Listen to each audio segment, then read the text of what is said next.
वालेकुम। हमने NMMS set 2019 के फिज़िक्स और केमिस्ट्री के जो है मसाइल और उनका हल देख चुके हैं। अब हम इसमें बायोलॉजी के जो है कुछ सवालात के जवाबात जानने की कोशिश करेंगे, ताकि हमें आइडिया आए कि इम्तिहान में हमें किस तरह के सवालात आ सकते हैं और हम उन्हें कैसे हल करना है, कैसे उनके जवाबात देने हैं। तो सवाल नंबर 23 तक तो केमिस्ट्री के सवालात थे, इल्म कीमिया के। अब आइए हयातियात के सवालात की जानिब।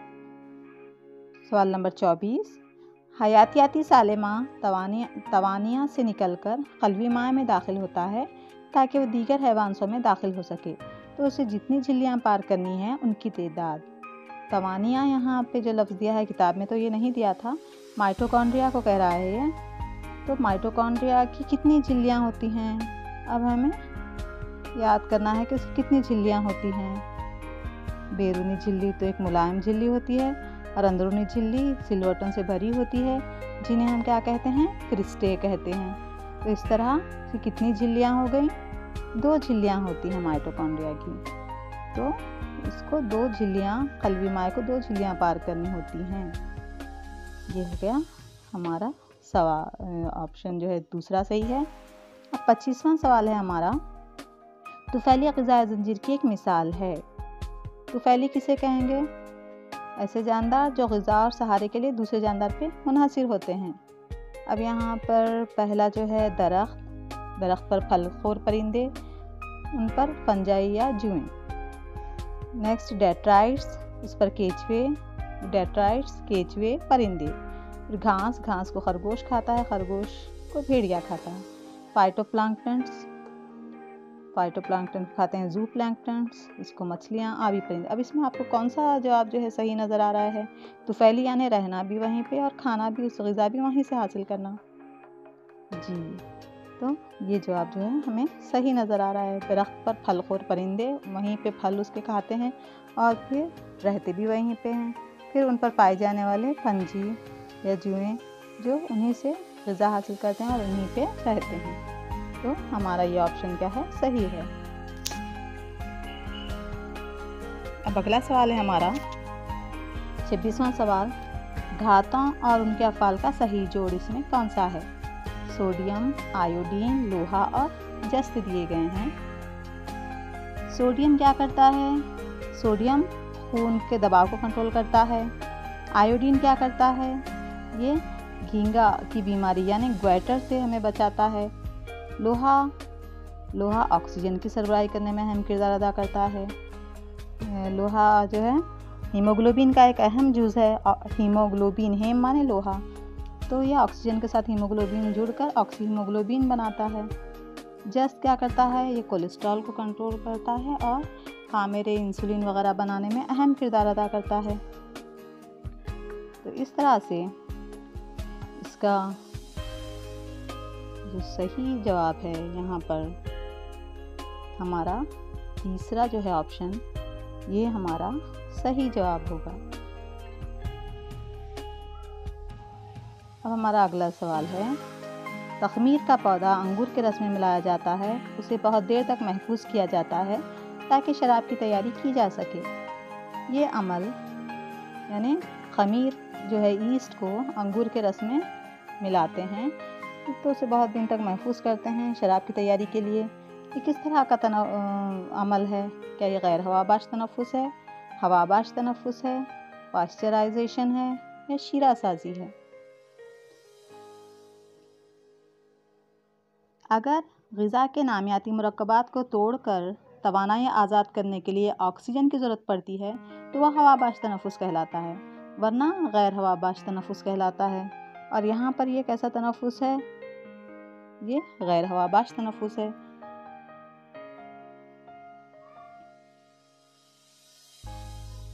देखिए इसमें जो शक्कर है अंगूर के रस में, ग्लूकोज अम्ल तख़मीर से क्या बना रहा है? वो ethanol C2H5OH plus 2CO2 plus तवानाई हासिल होती है। तो ये कैसा अमल है? ये गैर हवाबाश तनफ़ुस है, शराब की तैयारी जो है जो हो रही है इसमें गैर हवाबाश तनफ़ुस हम इसको कहते हैं। गैर हवाबाश तनफ़ुस जो ऑक्सीजन की गैर मौजूदगी में अंजाम पाता है उसे हम कहेंगे गैर हवाबाश तनफ़ुस। ख़मीर हवाबाश और गैर हवाबाश दोनों तनफ़ुस जो है उसमें अंजाम पाते हैं, पर ये तनफ़ुस कैसा है, ये गैर हवाबाश तनफ़ुस है। तुफ़ैली जानदारों की दुरुस्त जोड़ी इसमें से कौन सी है? निपेंथस और कीड़े मकोड़े, हुकवर्म, मशरूम। निपेंथस कीड़े मकोड़े खाने वाला पौधा है ये, जिसको हम सुराईदार पौधा भी कहते हैं। ये तो नहीं होगा। तुफ़ैली जानदार यानी जो रहते भी उसी जानदार पे हैं और ग़िज़ा भी उसी से हासिल करते हैं, यानी ग़िज़ा और सहारे के लिए दूसरे जानदार पे मुनहसर होते हैं, ये नहीं होगा। हुकवर्म, मशरूम भी नहीं, सेप्रोफाइट्स में आते हैं। केचवा ये भी नहीं। कस्क्यूटा और टेपम, ये देखिए कस्क्यूटा ये जो बेल है ये दूसरी बेलों को दूसरे पौधों को लपेट लेती है, रहती भी उसी पे है और ग़िज़ा भी उसी से हासिल करती है। और टेपम ये जानवरों और इंसानों की आंतों में ये चिपक के रहते हैं और इससे कई बीमारियां होती हैं। ये ग़िज़ा भी उन्हीं से हासिल करते हैं और सहारा भी, वहीं पे रिहाइश भी करते हैं। तो इस तरह से ये जोड़ी क्या है, ये तुफ़ैली जानदारों के लिए दुरुस्त जोड़ी है। खलवी झिल्ली को नीम पज़ीर झिल्ली कहते हैं क्योंकि ये खलिए की शक्ल व सूरत बरकरार रखती है, या ये खलिए को ढांचा अता करती है, या प्रोटीन साजी में अहम किरदार अदा करती है, या ये खलिए के अंदर दाखिल होने वाले और खारिज होने वाले अशिया पे काबू रखती है। नीम नफूस पज़ीर झिल्ली क्यों कहते हैं? सेमी परमिएबल मेम्ब्रेन, क्योंकि ये कुछ ख़ास चीज़ों को अपने अंदर दाखिल होने और ख़ारिज होने देती है। ये हर शय को नहीं बल्कि कुछ ख़ास मखसूस चीज़ें होती हैं उन्हीं को जो है ये अपने अंदर दाखिल होने देती है या उस खलिए में से बाहर जो है ख़ारिज करती है, इसलिए इसको हम कहते हैं नीम नफूस पज़ीर झिल्ली। पंजा से मुतालिक दुरुस्त बयान इसमें कौन सा है? ये गैर मरकज़ादार हैं। हलवी दीवार सेल्यूलोज की होती है, गलत। ये बजरे के ज़रिए अपनी नस्ल की अफजाइश करते हैं, बिल्कुल सही। ये तुफ़ैली जानदार है, नहीं ये तुफ़ैली नहीं है, ये मुर्दाखोर हैं, सेप्रोफाइट्स हम इनको कहेंगे। तो हमारा कौन सा बयान सही होगा इसमें? ये बजरों के ज़रिए अपनी नस्ल की अफजाइश करते हैं।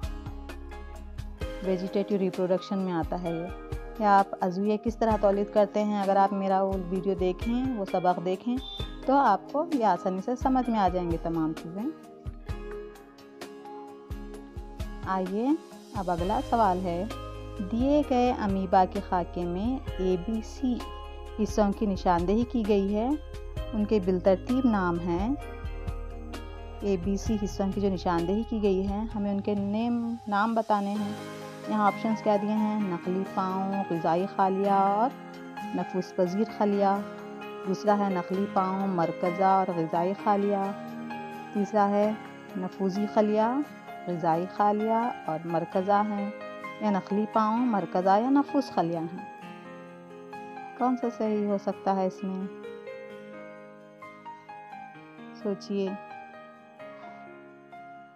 देखिए ये तो नकली पाँव, ये मरकज़ा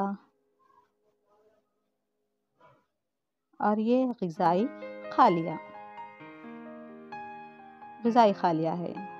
अब यहाँ पर पहला नकली पाँव, उसके बी जो है मरकज़ा, सी क्या है? ग़िज़ाई खालिया। तो कौन सा ऑप्शन है ये? दूसरा क्या है? सही है ये ऑप्शन।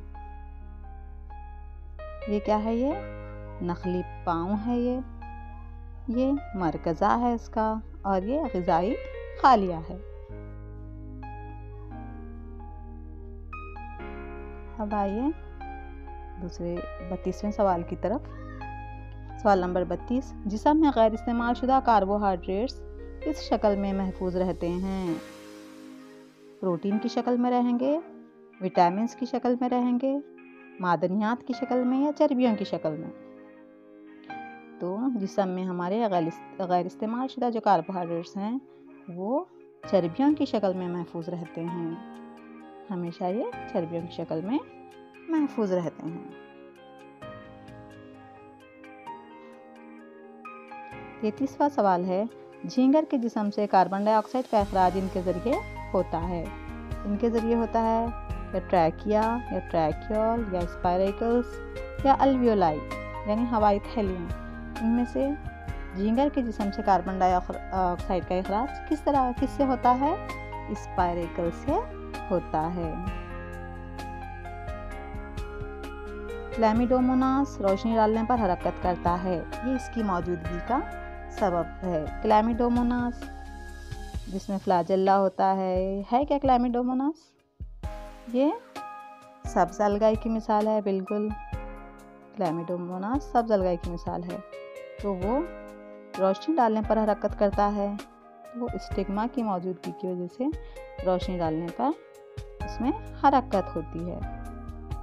वायरस अपने मेज़बान खलिए में चीनी मादे को दाखिल करते हैं ताकि वो वायरस क्या है, अपने मेज़बान खलिए में क्या दाखिल करते हैं? चीनी मादे को। क्यों दाखिल करते हैं वो चीनी मादे को? हमने बैक्टीरियोफेज वगैरह के ताल्लुक़ से पढ़ा है कि वो वायरस जो बैक्टीरिया पे हमला करते हैं उन्हें बैक्टीरियोफेज कहते हैं। उसमें हमने शक्ल भी देखी है कि किस तरह चीनी मादा बैक्टीरिया में दाखिल हो रहा था। क्यों दाखिल करते हैं वो? क्या नस्ल की अफजाइश करने के लिए या जरासीम कश तैयार करने के लिए, वायरस मुखालिफ अद्वियात की तैयारी के लिए या ग़िज़ा हासिल करने के लिए? जी, आपने सही सोचा। वो नस्ल की अफजाइश करने के लिए अपने मेज़बान खलिए में चीनी मादे को दाखिल करते हैं ताकि वो अपने नस्ल की अफजाइश कर सकें। तो ये हो गए बायोलॉजी के सवालात। इसी से मिलते जुलते सवालात पूछे जा सकते हैं, पूछे जाएंगे।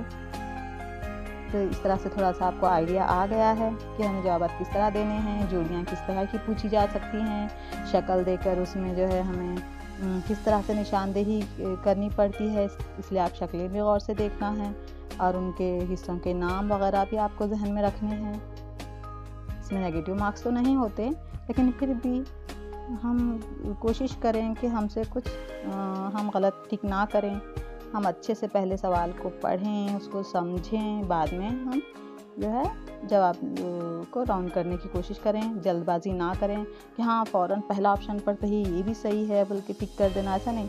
तमाम ऑप्शंस को अच्छे से पढ़कर इसमें कौन सा सही हो सकता है बहुत गौर से आपको डालना है। कभी कभी 2-3 ऑप्शंस भी हमें सही नज़र आते हैं और हम गलत जवाब को टिक कर देते हैं, तो इस तरह की गलती ना हो इसलिए पहले हम सवालात को अच्छे से समझना है पहले, फिर उसके ऑप्शंस को अच्छे से पढ़ना है। बाद में हम बहुत ही ठंडे दिमाग के साथ बहुत ही आराम से जो है जवाब देने हैं। तो बच्चों, इम्तिहानात के लिए बेस्ट ऑफ लक। मैं उम्मीद करती हूँ कि इंशाल्लाह ज़रूर आप अच्छे से अच्छा जो है इसमें आप कारकर्दगी दिखाएंगे और यकीनन मुझे यकीन है कि आप इसमें कामयाबी भी हासिल करेंगे।